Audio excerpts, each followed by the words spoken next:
In geometry, section 2.4, we're talking about deductive reasoning.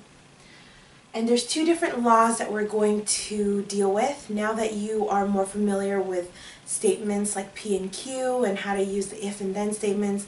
We're going to take it to the next level, sort of what you've seen before in probably the last 2 or 3 problems of your last assignment. We're going to go more advanced equations. And right now we're going to deal with the law of detachment. Now there's 2 laws. There's the law of detachment and there's the law of syllogism. Okay? The law of detachment deals with 1 equation and the law of syllogism deals with 2. That's how you're able to tell the difference. So the law of detachment is 1 equation and the law of syllogism is 2. So let's start with the law of detachment. The law of detachment states that if P then Q and P is true, then Q is also true. So basically what it's saying is that if they give you a statement, a conditional statement, if P then Q, and if that statement is true, and then they tell you that the first part is also true, then you can conclude that Q is true. Okay? Sometimes they'll try to confuse you, and instead of telling you that P is true, they'll tell you Q is true. But then it becomes invalid. So it has to go exactly this way. For example, here's an equation. Here's an example. If a ray is an angle bisector, then it divides the angle into 2 equal parts. Now, we've already discussed what angle bisector is, so that is in fact true. Correct? The bisector cuts it exactly in half, creating 2 equal parts, kind of like midpoint, but for angles. So this is my P then Q. So if P, this is my P, ray is an angle bisector, okay?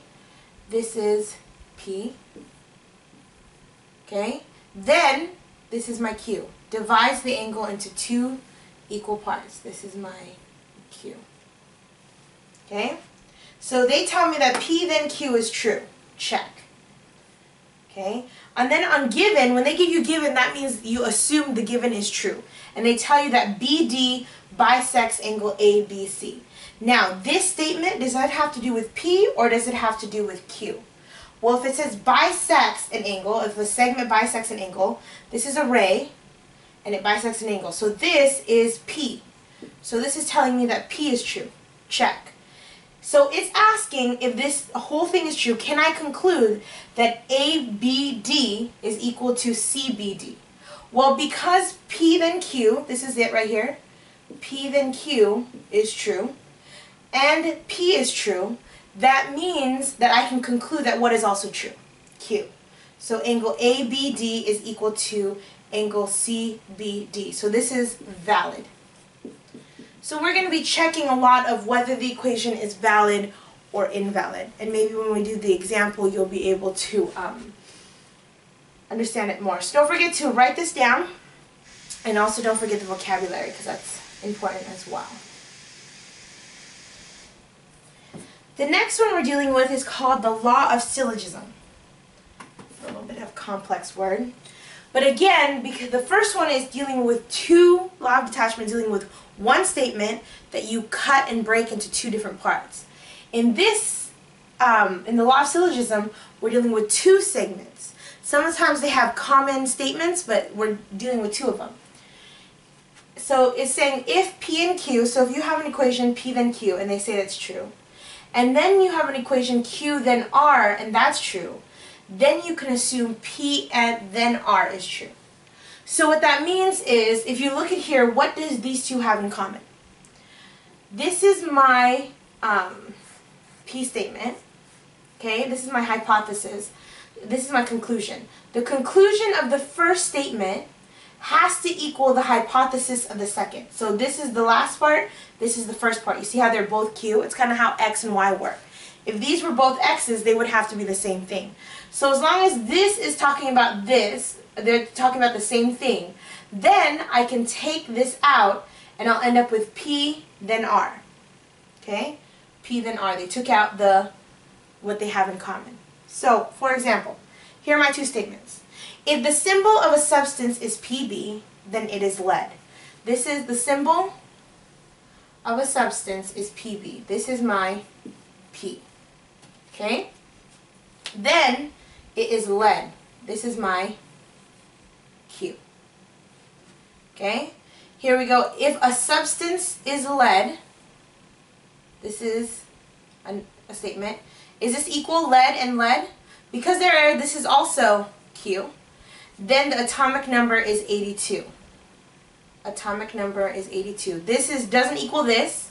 Okay, it has nothing to do, it doesn't say anything about lead, and it doesn't say anything about a symbol, so this is a whole other equation. We're going to call that R. So basically, we know that P then Q is true. Check. We know that Q then R, right? Because this is also Q, so Q and then R is true. Check. So now we can conclude the final one. So in your homework, they're going to ask you to write this final statement. And all you need to do to write the final statement is take out the Q. So take out this part and take out this part. And what I end up with is if the symbol of the substance is Pb, then the atomic number is 82. Alright, so let's go over it one more time. We have two different statements. And the only thing the two statements have in common is that the end part, the conclusion, matches the hypothesis, which is the beginning of the second statement. And once that happens, then I can take those two common things out, and my final statement is, if the symbol of a substance is Pb, then the atomic number is 82, and I just write it. And that is then also true. If these are not equal, however, then I have to say that it's invalid, that there's no conclusion that I can make. So go ahead and write this down as well. And we're going to start on the example problems.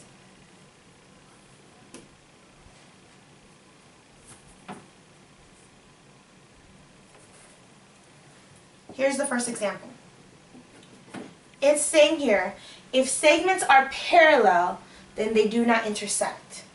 And it says AB and CD do not intersect, and AB is parallel to CD. Now this, what it did, these two broke down this. So am I dealing with the law of detachment or the law of syllogism? One more time. If I'm dealing with the law of detachment, I'm dealing with one sentence broken down into two parts. Okay? If I'm dealing with the law of syllogism, I'm dealing with two sentences with a common hypothesis and a common conclusion. Okay? In this case, we're dealing with one sentence, so therefore we're using the law of detachment. Okay? And on the law of detachment, basically, again, what it says, and I'm going to show this to you real quick. As the law of detachment says that if P then Q and P, so we're going to check, we're going to break this down to P and Q. And P is the first part. Segments are parallel. This is my P. Okay? The second part is they do not intersect. This is my Q. So far, P then Q is true. So check. What else needs to be true? Well, here it states in my given, AB and CD do not intersect. Okay? So is this relating with my P or is this relating with my Q? One more time. It says AB and CD do not intersect. This is in fact dealing with my Q, right? They do not intersect. And my conclusion is dealing with my P. Segments are parallel. But if you check the statement, it says that P has to be true. P then Q has to be true. It says P has to be true, and then I can state that Q is true. But this one is doing the opposite. It has Q here, and then it wants us to conclude that P is true, which you can't do that. So this is in fact invalid. Okay? In order for this to be valid, this should have been up here in the given, and this should have been down here in the conclusion. Because it has to follow what we stated originally, or else we can't conclude it. It doesn't necessarily mean that it's false, it just means we cannot use the law of detachment to prove it true. So go ahead and try page 101, number 1 and 2, and basically for these ones, all you have to do is figure out if it's valid and invalid.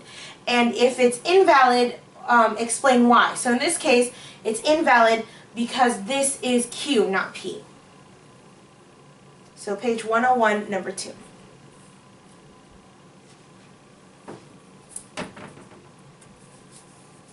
Our last problem we see here, it says if a polygon has 6 congruent sides, then it is a regular hexagon. If a regular hexagon has a side length of 3 units, then the perimeter is x times 6. Now, am I dealing with the law of syllogism or the law of detachment? First of all, how many sentences do I have here? I have 2 complete sentences, 2 complete statements, so therefore I'm dealing with the law of syllogism. And the law of syllogism has to do, we have to find a common conclusion for this one and a common hypothesis for this one. So, let's label. If a polygon has 6 congruent sides, so polygon has 6 congruent sides. This is my P. Alright? On this one, it is a regular hexagon. This is my Q. Okay? So next one. If a regular hexagon has a side length of 3 units, then the perimeter is x. So a regular hexagon has a side of length of 3 units. Okay? So in this case, this says regular hexagon and regular hexagon. Because they're both talking about regular hexagon, this is not a whole other letter. This is also Q. My last statement is, then the perimeter is x times 6. This doesn't have anything to do with Q. It doesn't talk about regular hexagon. It doesn't have anything to do with P because P is talking about congruent sides. So therefore, the perimeter is x6 is a whole other letter, which is R. So now going back to what we had here, the law of syllogism, it's saying that if P then Q is true, so we have P then Q, and then Q then R. See, that's true. So because we have those all true, we can now make a statement because these are the same. Now, if Q was down here, we can't say it. We have to say it's invalid.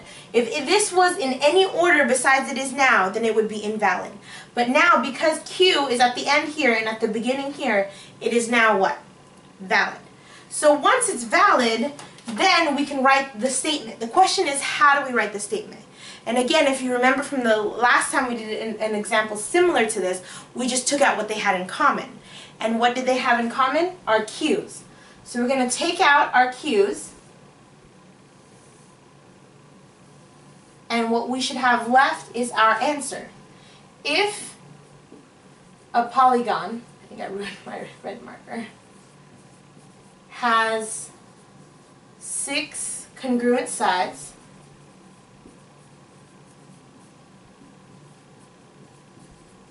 okay, comma, this is all crossed out because Q is taken out, then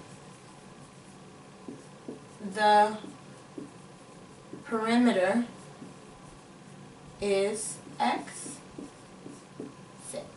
So this is our concluding statement. So when using the law of syllogism, if it's valid, you have to have a concluding statement. With the law of detachment, you just have to say if it's valid or invalid and explain why it's invalid. So the last problem you're going to do is page 101, number 2 and 4. And then you're going to go ahead and bring that in tomorrow for class. So hopefully it makes sense. If not, we can go over it. I'll see you tomorrow.